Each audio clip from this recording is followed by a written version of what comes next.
সন্ধেবেলাতে যদি কিছু খাবার মন চায় একবার বাড়িতে চিঁড়ের বিন্তু সব বানিয়ে দেখতে পারেন।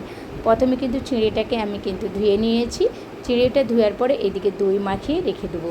আর এইদিকে আমি সবজি নিয়ে নিয়েছি। এটাকে আদা চপিং করে নিয়েছিলাম, গাজর, পেঁয়াজ আর ক্যাপসিকাম। আর এদিকে দিয়ে দিচ্ছি সাদা তেল।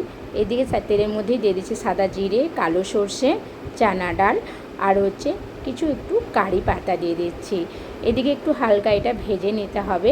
হালকা ভাজা ভাজা হয়ে গেলে এর মধ্যেই কিন্তু দিয়ে দেবো কাঁচা লঙ্কা আর আদা কুচোনো। এদিকে দিয়ে দিচ্ছি পেঁয়াজ, ক্যাপসিকাম, গাজর। আর এই সবজিগুলো কিন্তু হালকাই শুধু ভাজবো। এদিকে একটু স্বাদ মতো নুন দিয়ে দিচ্ছি। এইটা এবার একটু সাইড করে ঠান্ডা করতে রেখে দেবো। এদিকে চিঁড়েটা খুব সুন্দরভাবে নরম হয়ে গেছে। এর মধ্যেই দিয়ে দিচ্ছি সিদ্ধ আলু দিয়ে সেই সবজিগুলো দিয়ে দিলাম। এইদিকে এর মধ্যেই দিয়ে দেবো ধনে পাতাটা এর মধ্যে একটু বেশি করেই দিতে হবে। এবার দিয়ে দিচ্ছি বাদামটাকে আগে থেকে ভেজে এটা একটু আমি সামাদিস্তাতে থেঁতো করে নিয়েছি। এদিকে দিয়ে দিচ্ছি চিলি ফ্লেক্স আর একটু স্বাদ মতো নুন আর চিনি আর 2 চামচ বেসন।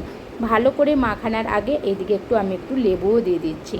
আর দেওয়ার পর ভালো করে এটা মাখিয়ে নিতে হবে। ভালো করে মাখানোর পর এইটা কিন্তু শেপটা কিন্তু আপনারা গোল শেপ করেও দিতে পারেন। আমি কিন্তু একটু বেশ লম্বা লম্বা শেপটা আমাকে ভালো লাগলো। আমি কিন্তু এইভাবে লম্বা লম্বা করে শেপটা কিন্তু করেই নিয়েছি। দেখুন আমার কিন্তু লম্বা লম্বা শেপ কিন্তু হয়েই গেছে, দেখাচ্ছি আপনার দিকে। আর এইদিকে কড়াইতে তেলটা গরম হয়ে গেছে। এবার এক এক করে কিন্তু দিয়ে দিচ্ছি। এবার দেওয়ার পরে এগুলো কিন্তু উল্টো পাল্টে ভালো করে কিন্তু ভেজে নেব। আর ভাজা কিন্তু হয়ে গেছে, এবার কিন্তু তুলেই নিচ্ছি। আর এর মধ্যে কিছুটা একটু কারি পাতাও দিয়ে দিচ্ছি। এইটা কিন্তু সন্ধ্যে চায়ের সাথে সসের সাথে কিন্তু খেতে কিন্তু দুর্দান্ত লাগবে। একবার কিন্তু এইভাবে এই পদ্ধতিতে বানিয়ে দেখবেন, বাচ্চাদিকে সত্যিই পছন্দ লাগবে। ভিডিওটা ভালো লাগলে